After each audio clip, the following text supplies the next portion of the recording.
Let's bring in now U.S. Fire Administrator Dr. Lori Moore-Merrel. Dr. Moore-Merrel, thank you very much for being here. She works as part of the government, the administration, White House administration.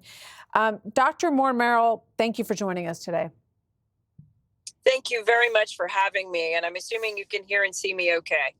Yeah, we can. Thank you very much. You know, looking at the mission of what the U.S. Fire Administration that you oversee does, here's how it's described. It's part of FEMA, and it says the mission is to support and strengthen fire and emergency medical services and stakeholders to prepare for, prevent, mitigate, and respond to all hazards.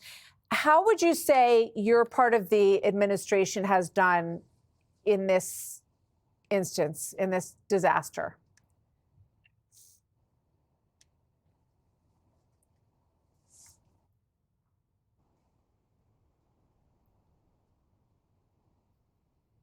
I'm sorry, I've lost audio. Can you hear me now?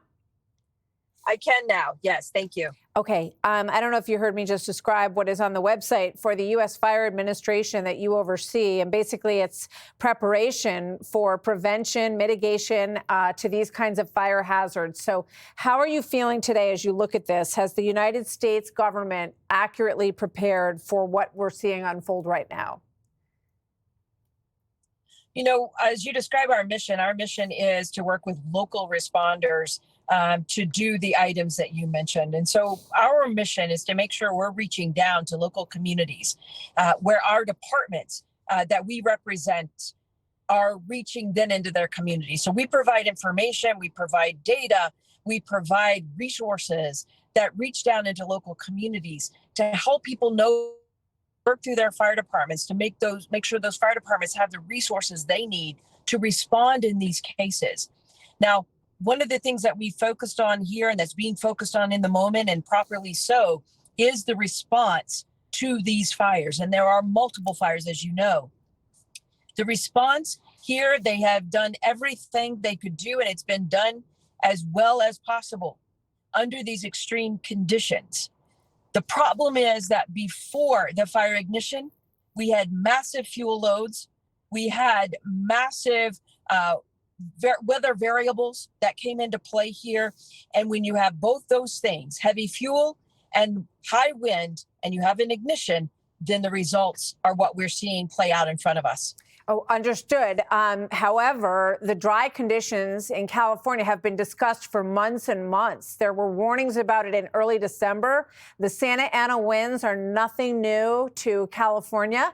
Everyone understands that that is the very unique environment that is California that can turn it into this kind of tinderbox. So, you know, the reason that taxpayers spend millions and millions of dollars to work on preparation and prevention for these situations is so that we can mitigate, as your mission statement says, the impact of it. Let's just watch this exchange with the Los Angeles Mayor, Karen Bass, because what we're hearing from people on the ground, they said there was no evacuation plan. They said thanks to their neighbors, there were people helping people to get in and out of the neighborhoods, but that it was very much a civilian effort, that they didn't see a whole lot of help. Watch this exchange with LA Mayor Karen Bass. Watch.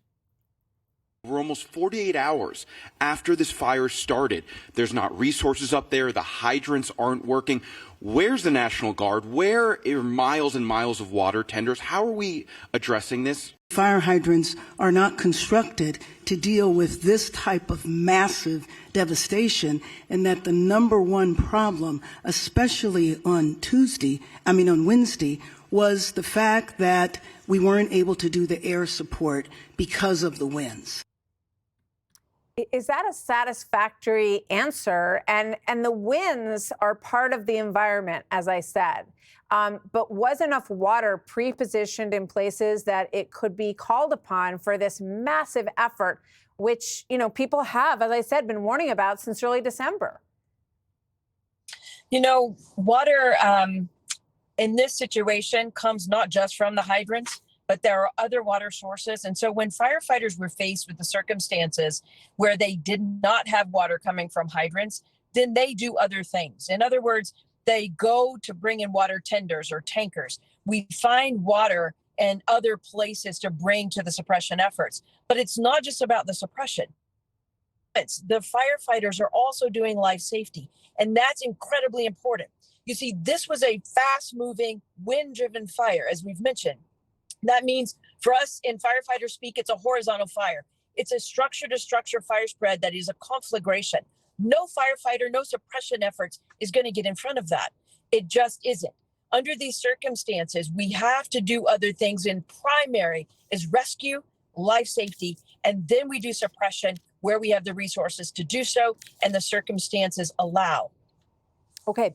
I mean, obviously, this is a moment where people affected evaluate whether or not, the money that has been put into preparation for this kind of event is well spent, and if it's working, and if the people in charge of it are doing the job that they need to do. So, but today they're trying to save lives as we're watching, and people are just absolutely distraught in the middle of all of this. Thank you for joining us, Dr. Lori Moore-Merrel, who is the U.S. Fire Administrator. Hey, Sean Hannity here. Hey, click here to subscribe to Fox News YouTube page and catch our hottest interviews and most compelling analysis. You will not get it anywhere else.